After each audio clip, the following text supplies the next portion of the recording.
안녕하세요 친구. 좋은 하루 되세요. 채널을 시청하고 구독해주셔서 감사합니다. 현무 4탄도미사일 세계가 놀랐다. 2007년 5월 25일 국산 첫 이지스함 세종대왕함이 의용을 드러내자 많은 국민들이 눈과 귀를 의심하며 감격해했다. 전세계 어디를 내놔도 손색이 없는 신위 방패는 시리도록 아픈 분단의 상흔 속에서 옥동자로 태어났다. 세계 5번째 신위 방패 보유국 반열에 오른 대한민국 군은 역사를 고쳤었다. 2020년 5월 7일 북방의 수호자 현무의 깃발로 국산 미사일 시리즈 끝판왕이 또 다시 국민의 가슴을 심쿵 울렸다. 핵폭탄의 위력에 버금가는 탄두 중량 2톤의 현무4 탄도미사일이 서해 상공을 힘차게 날았다. 세계가 놀랐다. 앞서 현무 3만 해도 토마호크를 넘는 명중률로 최고 3,000km까지 날아가 중국과 일본의 심장부는 물론 동남아까지 종심 타격권에 넣었다. 순항미사일에 이은 탄도미사일은 군 사관국 중 이를 견제할 고슴도치 독침 전략이다. 명실공히 아픈 역사를 털어내는 기념비적인 현대판 독립선언서다. 영혼까지 찢겨진 수십만 현충원 넋들의 한 맺힌 응어리를 씻어낼 씻김굿이다. 누구도 건드리지 못할 선진 국방과학 강국이 새로운 분수령을 찍었다. 70년 전 북한의 러시아제 T-34 탱크는 새벽을 깨운 괴물이었다. 수백만 명의 전쟁 사상자를 내고 1,000만 명의 이상 가족을 만들어낸 선봉과 주역을 맡았다. 그 무시무시한 괴물에 맨몸으로 사투하며 무한궤도의 청춘을 던져야 했던 넋들이 가쁜 숨을 몰아쉬어 왔다.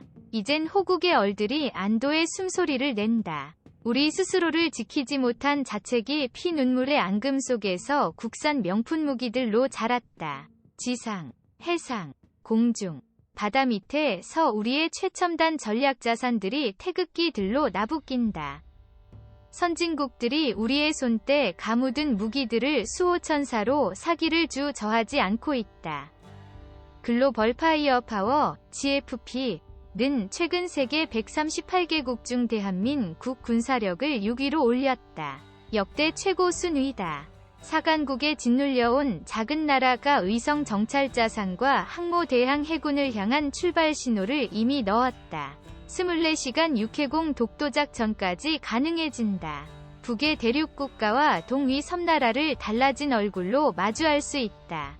7만 톤급 항모 진수식이 열리고 75톤 한국산 로켓에 실린 대한민국의 10번째 정찰위성이 나로 우주센터를 날아오른다. 사회주의 이산국가만 버리면 더 가까운 날이다. 우리는 반드시 역사를 크게 써야 한다. 문 대통령 최고 탄두 중량 갖춘 탄도미사일 성공 축하. 국방과학연구소 현무-4 미사일 개발 성공에 관계자 격려. AESA 레이더 등 전투기 4대 핵심 기술 성공 개발도 축하. 실패 용인 분위기 만들어주길. 극도 보안 분위기도 제고.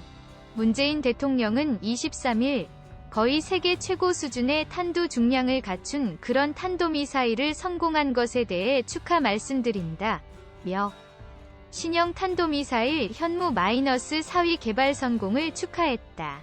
문 대통령은 이날 오전 국방과학연구소 대전본부 격려 방문 행사를 계기로 마련된 미사일 개발진들과의 간담회에서 보안사항이기 때문에 우리 카메라 앞에서 자유롭게 말할 수는 없다. 면서 이렇게 말했다.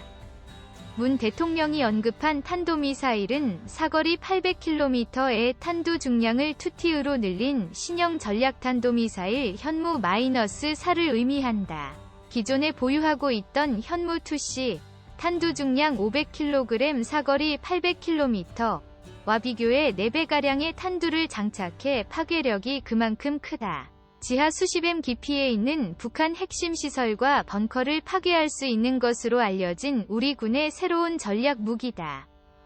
문 대통령은 2017년 6월 충남 태안의 안흥 종합시험장을 찾아 현무2C의 시연 발사 모습을 참관한 사례를 거론하면서 수백 km를 날아서 그 거대한 미사일이 바다 위에 떠 있는 아주 조그만 보트를 정확하게 명중하는 그 성공의 모습을 보면서 연구원들이 다 막 눈물을 흘리는 그런 모습을 봤다.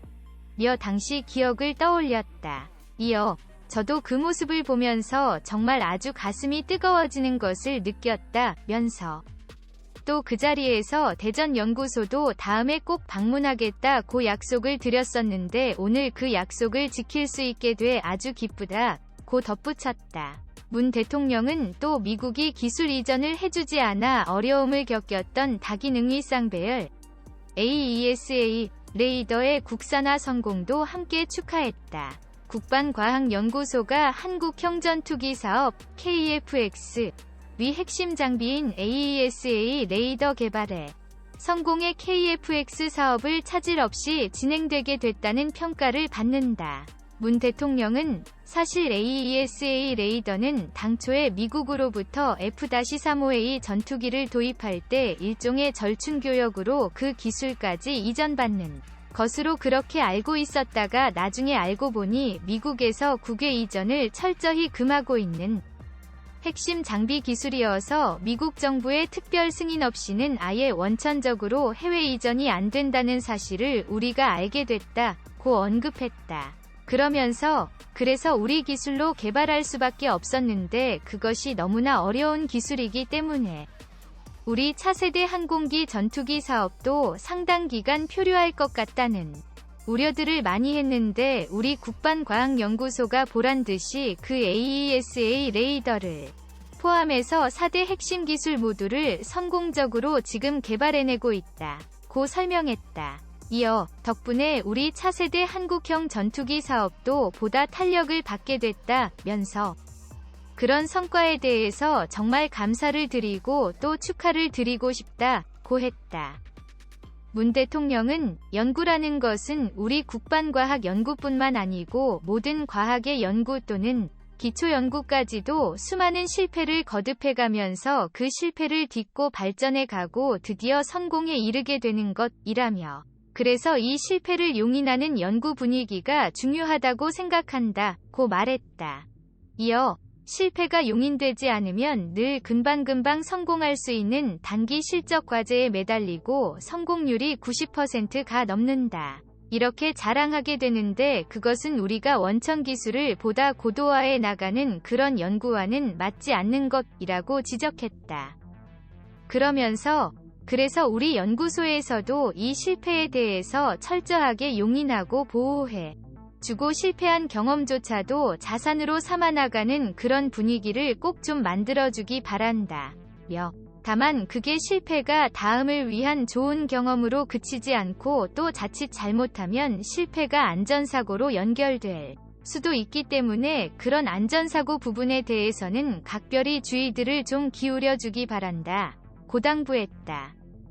문 대통령은 정말 국방과학연구소의 성과가 눈부신데 우리의 이런 전략무기 또는 국방과학의 수준에 대한 부분들은 아주 고도의 비밀보안 사항으로 취급되고 있기 때문에 그 성과를 연구소 차원이든 또는 개인 차원이든 제대로 자랑하기가 어려운 상황이라고 말했다.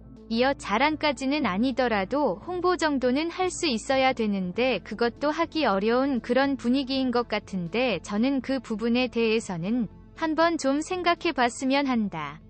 며 업무상 불가피한 극도의 보안주의에서 다소 벗어날 필요성을 강조했다. 문 대통령은 모두 다 첨단 이런 무기에 그 경쟁의 속도를 내고 있고 과시를 하고 있는 상황이기 때문에 우리도 국방연구소 또는 우리의 첨단 무기체계가 구체적으로 어디까지 와 있는지를 이렇게 다 밝히지는 못한다 하더라도 어느 정도 수준까지는 나는 홍보하고 자랑할 수 있어야 된다고 생각한다. 고 말했다. 이어 그래서 우리가 결코 우리 주변에 많은 안보 위협들이 둘러싸고 있지만 결코 우리가 그 안보 위협에 우리가 충분히 감당하고 물리칠 수 있는 그래서 우리 국민들의 안전한 일상과 평화를 지킬 수 있는 능력을 가지고 있다는 사실들을 국민들이 알 수 있도록 그렇게 조금 노력을 해주시면 좋겠다고 생각한다. 고 했다. 그러면서 정말 방산 비리라는 이 프레임이 우리의 전체적인 국방 연구와 방산의 발전을 많이 억눌러 왔다면서 다행히 우리 정부의 출범 이후에는 단 한 건도 그런 문제가 발생하지 않아서 저 스스로도 여러분들에게 또 방산 종사자들에게 고맙게 생각한다 고 격려했다.